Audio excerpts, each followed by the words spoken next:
Bonjour tout le monde. Aujourd'hui, on va essayer de faire la correction d'un examen blanc proposé l'année dernière par moi-même au lycée Ibn Sulayman al-Hudayni dans le cadre des examens blancs qu'on propose aux élèves de la première année bac. Comme vous voyez à côté, il y a deux textes. Le premier texte est l'extrait de la pièce théâtrale Antigone, tragédie moderne. Le passage vient juste au moment où il y avait le face-à-face entre Antigone et Créon. Et c'est la tirade de Créon où, bien sûr, il accuse Antigone d'avoir bien d'être comme son père. Pour le deuxième texte, il s'agit de chapitre 43 du dernier jour d'un condamné. Ce chapitre où on voit bien sûr Marie qui n'arrive pas à reconnaître son père et qui même refuse de l'accepter comme père. Donc ces deux extraits, comme vous voyez juste à côté, donc on va les approcher un petit peu avec des questions. La première question, il s'agit de recopier et compléter un tableau que vous voyez là à côté. Donc le tableau c'est l'auteur du texte numéro 1. Bien sûr, il s'agit de John Henry. Le genre du texte numéro 1, c'est tragédie moderne. Vous pouvez dire pièce de théâtre, tragédie moderne. Le narrateur du deuxième texte, c'est bien sûr le condamné à mort. Et dans le deuxième texte, la thèse soutenue, bien sûr, c'est abolir la peine de mort. Donc ça, c'est la première question. Généralement, donc c'est une contextualisation qui est basée sur les deux textes. Et bon, pas grand-chose, c'est un peu facile, à la portée de tout le monde. Pour le deuxième texte, plutôt la deuxième question, qui est le personnage principal dans chacun des deux textes. Alors, cette question est aussi facile. Le personnage principal dans le premier texte, c'est Antigone. Et dans le deuxième texte, c'est le condamné à mort. Voilà, très facile. La deuxième partie de la question numéro 2, c'est d'après votre lecture de l'œuvre, pourquoi les deux personnages sont condamnés à mort? C'est-à-dire à partir d'Antigone et à partir des derniers jours d'un condamné, pourquoi le premier ou bien la première Antigone est condamnée à mort et la deuxième est condamnée à mort.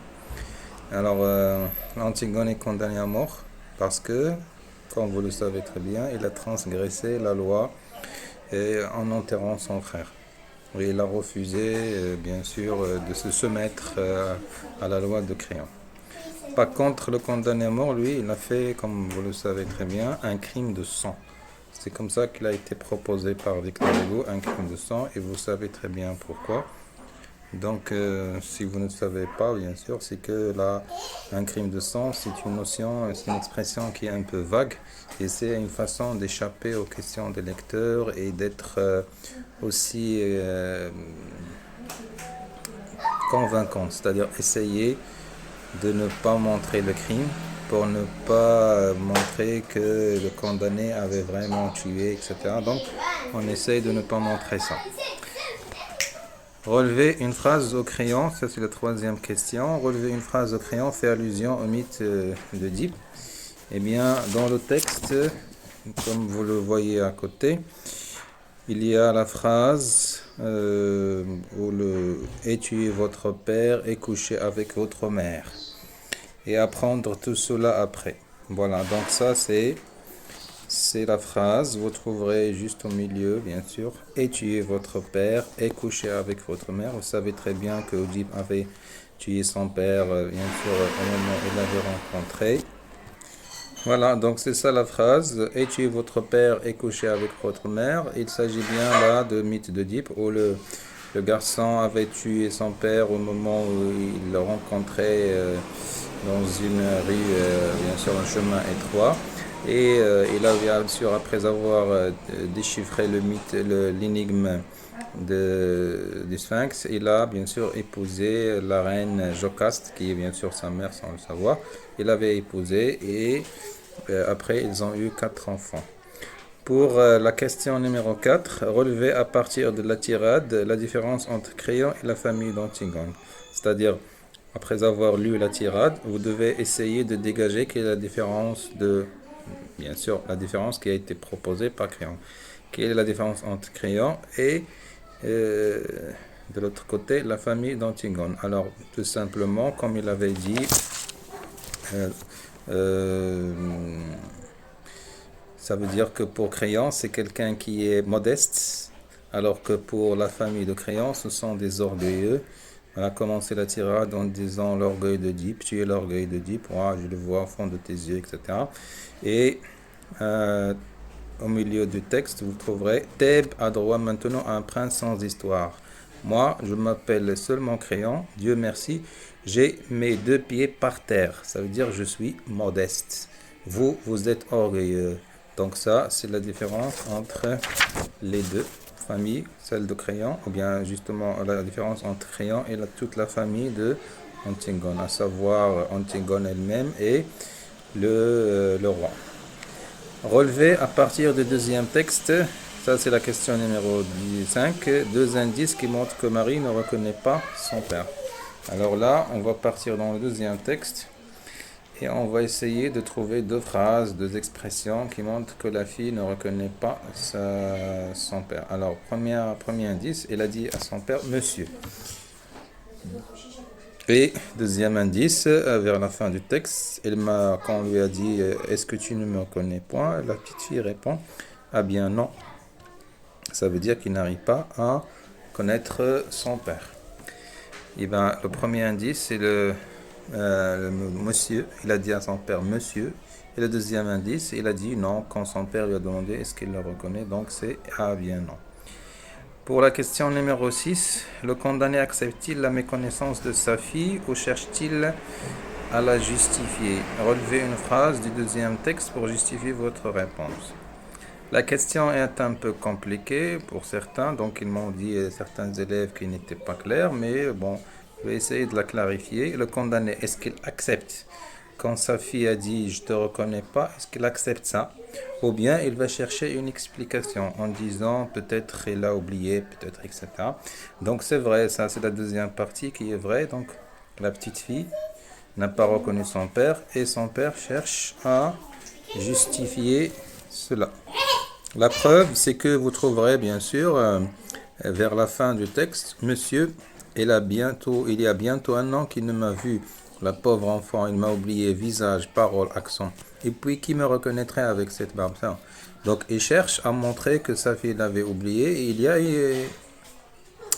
y a des excuses, il y a des justifications. Alors pourquoi il avait oublié avec cette barbe, avec les habits, bien sûr, vous savez que maintenant le condamné porte la veste de frioche. Alors, et cette pâleur, la pâleur qu'il a bien sûr acquis après avoir passé 6 semaines dans la prison de Bicêtre. Eh bien, donc c'est que le condamné cherche à justifier la méconnaissance. Quand sa fille n'a pas reconnu son père, lui, il cherche à lui donner raison et à dire que ça, c'est juste, c'est justifié parce que il y a des changements qui se sont opérés au niveau vestimentaire. Il porte une veste qui est déchirée, etc. Il a une barbe, il est sale, il a pâleur. Donc le condamné est méconnaissable pour sa fille.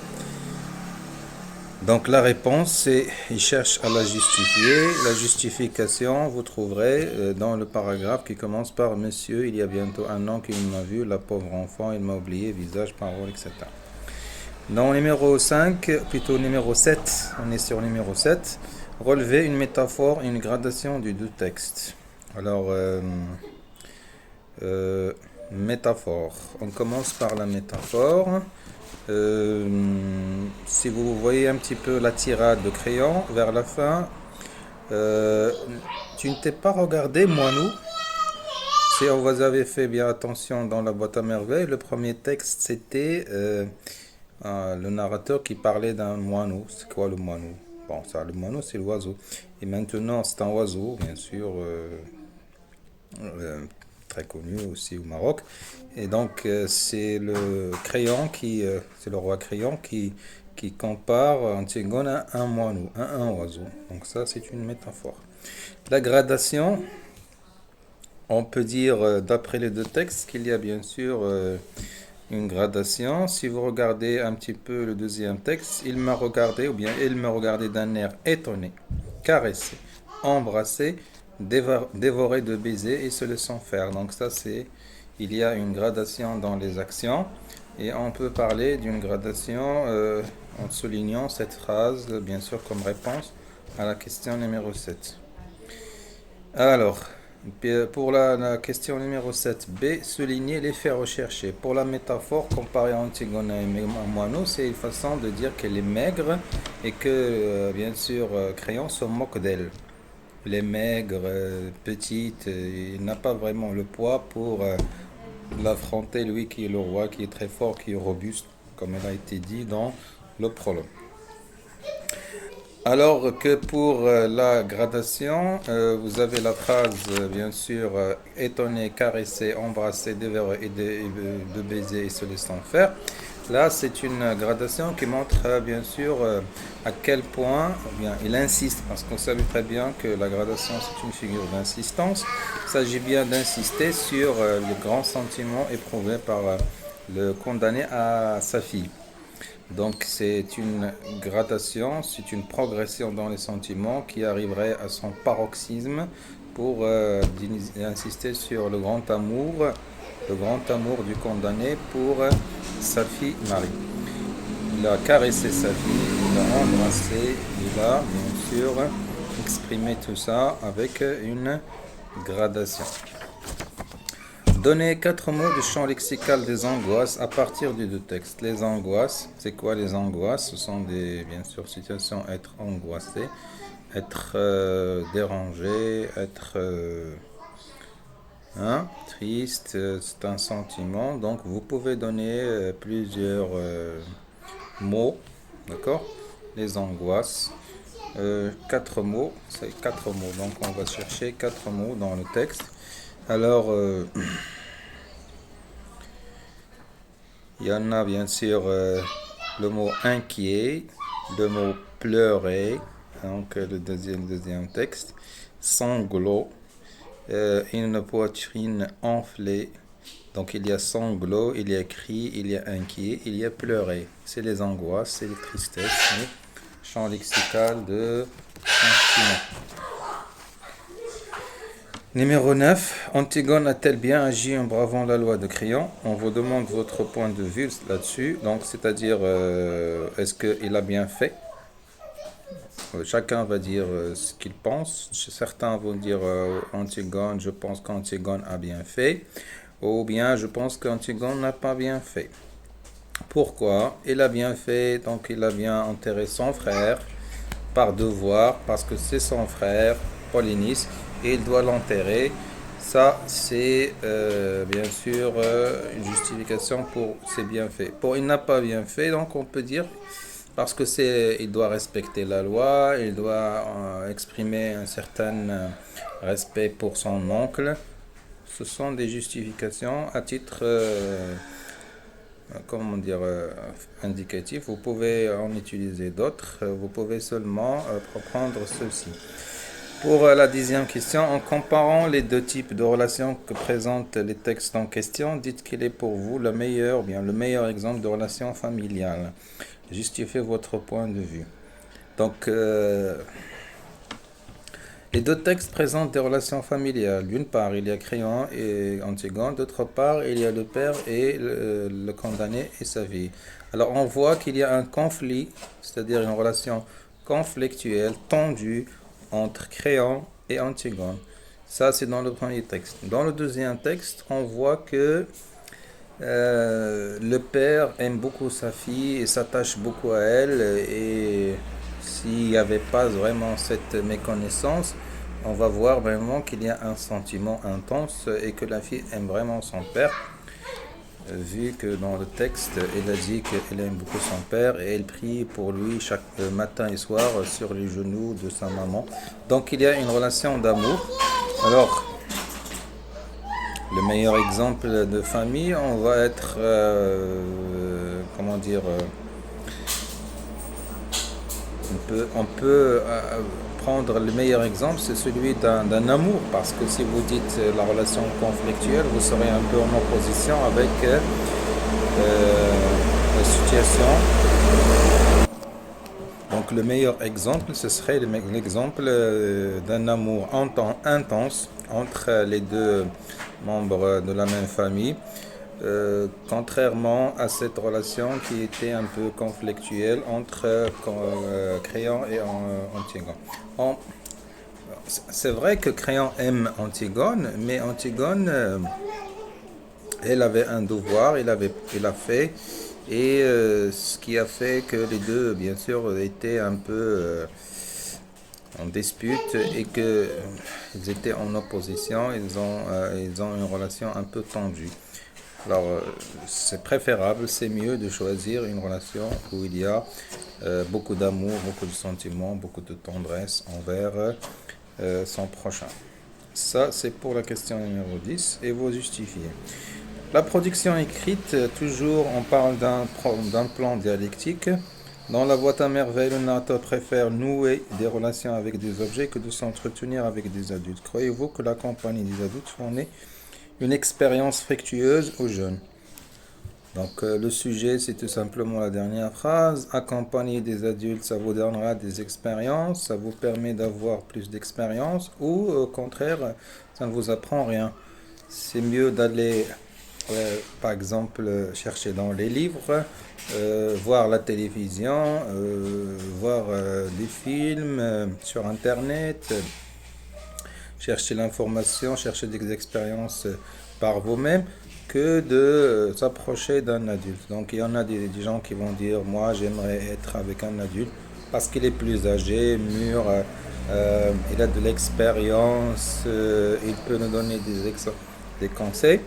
Et d'autres qui vont dire, moi j'ai rien à faire avec les adultes, je préfère partir travailler mes choses, chercher mes idées sur Internet, dans les livres, c'est pas faire l'expérience moi-même que de l'apprendre d'un adulte. Donc chacun va dire ce qu'il veut dire, mais donc il y a la thèse et l'antithèse et ils seront bien sûr présentés en, en opposition dans le texte pour former ce qu'on appellerait un plan dialectique. On commencerait bien sûr la définition par la famille. Qu'est-ce que c'est que la famille sans la relation par la suite à un certain âge, que dire que les jeunes cherchent des expériences, commencent à s'ouvrir sur la société, ils veulent te connaître, ils posent des questions. Et on arriverait à la problématique. La problématique, est-ce que ces questions-là que les jeunes poseraient seraient ou bien trouveraient leur réponse dans les idées des adultes, c'est-à-dire en confrontation avec les adultes, vous allez apprendre. Ou bien est-ce qu'on doit bien sûr partir nous-mêmes, chercher notre expérience en solo, seul. Et ça, c'est notre, bien sûr, l'antithèse. Parler de la thèse, parler de l'antithèse dans le développement, donner votre point de vue dans la partie synthèse et conclure avec un petit résumé. On va répéter nos idées principales et on va, si on arrive à le faire, donner une question ouverte. Donc sur ce, je vous remercie. On a fait la correction d'un examen blanc qui a été proposé au lycée Ibn Muslimin Rodani, un examen blanc l'année dernière, avec bien sûr le soutien de l'administration, monsieur le directeur et tout le staff. On a fait un examen blanc. Voici ce qui a été donné dans l'examen. Voici les réponses. Je vous prie, si vous avez des questions, allez-y. N'hésitez pas, posez-les dans les commentaires et je vous répondrai le plus tôt possible. Merci.